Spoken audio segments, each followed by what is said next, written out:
शुभोदय बच्चों, मैं Gautam English medium की हिंदी टीचर हूँ। मेरा नाम सरीमा है। मैं आपको 10वीं कक्षा के पहले पाठ सुनाना चाहती हूँ। अब सब लोग मन लगा के, ध्यान लगा के सुनिए, क्योंकि अब 10वीं कक्षा है तो आप लोग ज़रूर से मन से ध्यान से दो लगा के आप सुनना चाहिए। तो आप सब लोग देखिए बोर्ड पर, ठीक है? सुनेगी ना? अच्छे बच्चे, आप प्यारे प्यारे बच्चे, तो सुनिए। पहले पाठ का नाम दिया गया है बरसते बादल। पहले पाठ का नाम दिया गया है बरसते बादल। बरसते का मतलब क्या है? रेनफॉल। बादल का मतलब क्लाउड। बरसते बादल है। इस पाठ में दिया गया कवि का नाम क्या है? सुमित्रानंदन पंत।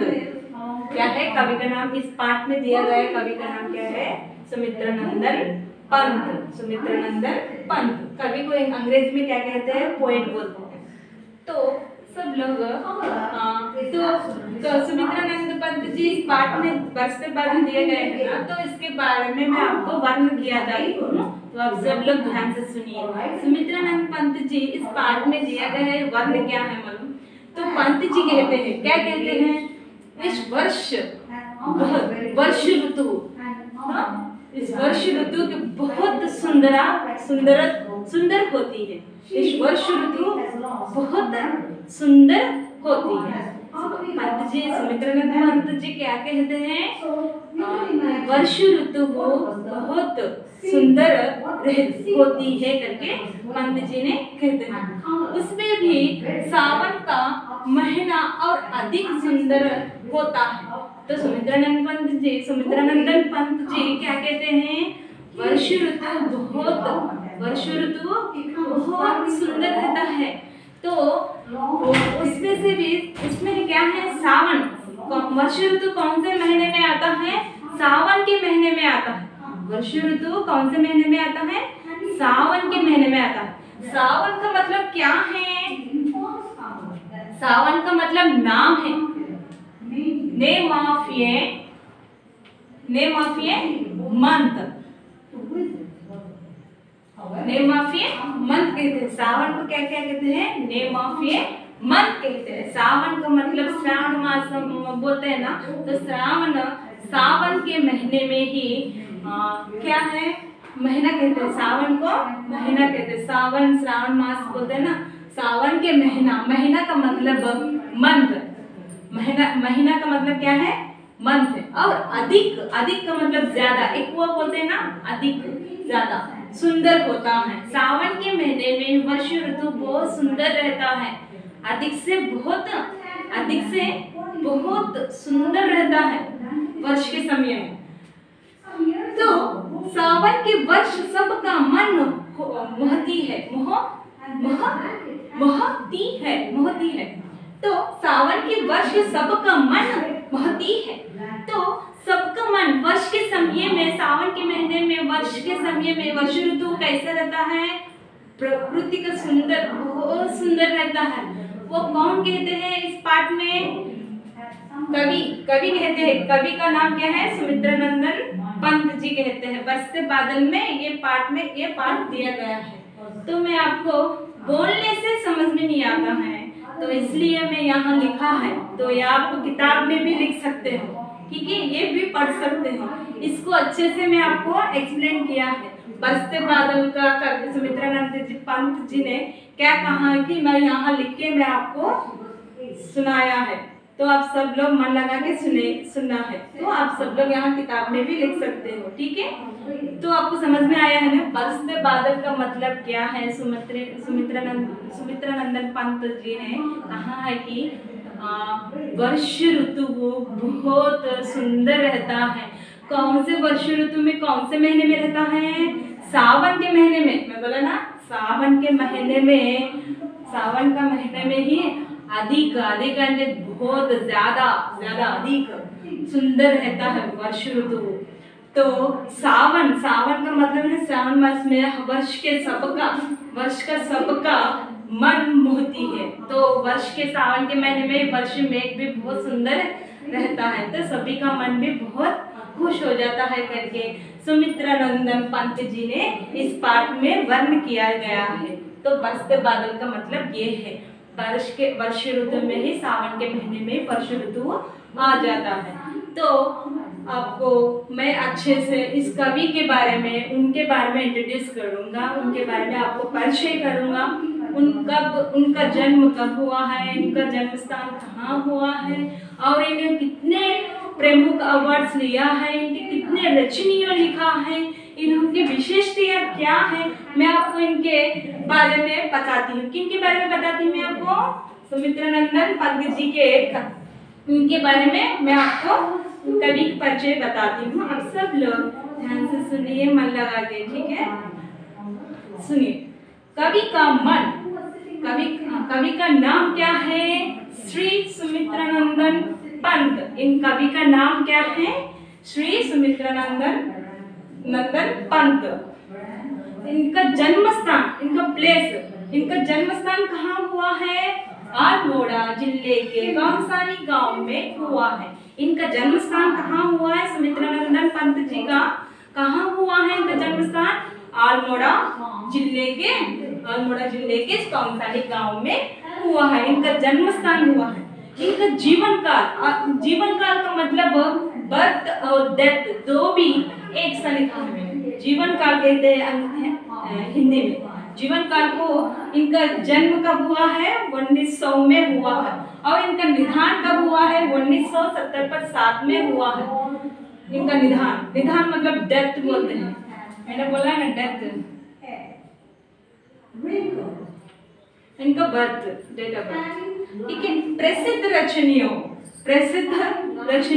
इनके कई सारे प्रसिद्ध रचनियों लिखा है। इसका मतलब है क्या है? सुमित्रानंदन पंत जी ने इन्होंने प्रकृति का सुकुमार भी कवि भी कहा जाता है। इनको क्या कहा जाता है?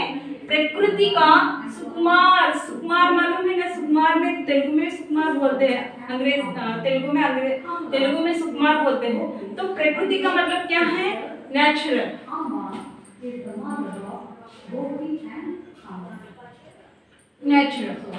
तो प्रकृति का सुकुमार भी कवि भी कहा जाता है। इन्होंने बरसते बादल के बारे में अच्छे से एक पोएट लिखा है। इन्होंने तो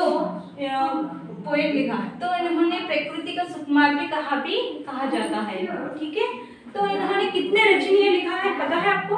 रचनाओं के नाम मालूम है आपको? मैं आपको बताती हूँ।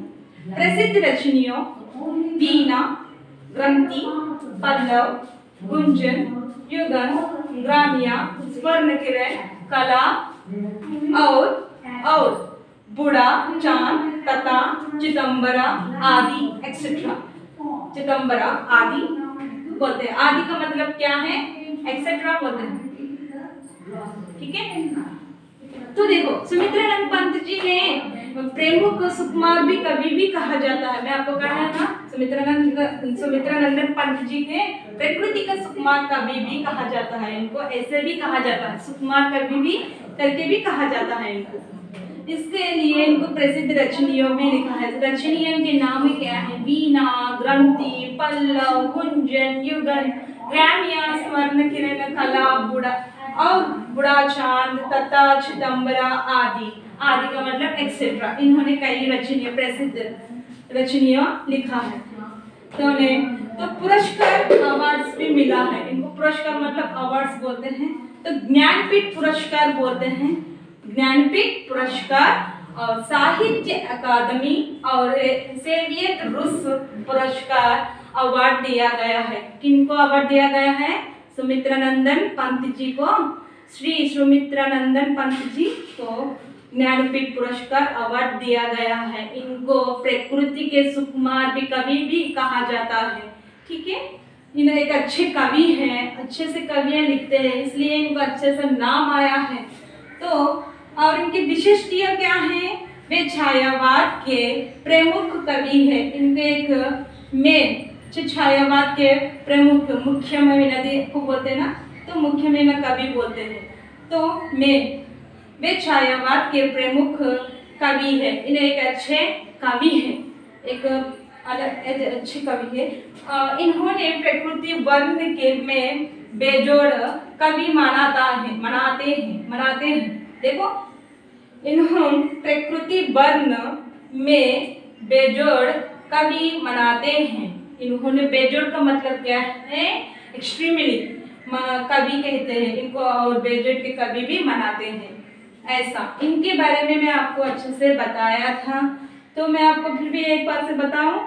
प्रसिद्ध रचनियों बहुत इम्पोर्टेंट है ये, आप सब लोग घर पर प्रैक्टिस करना है।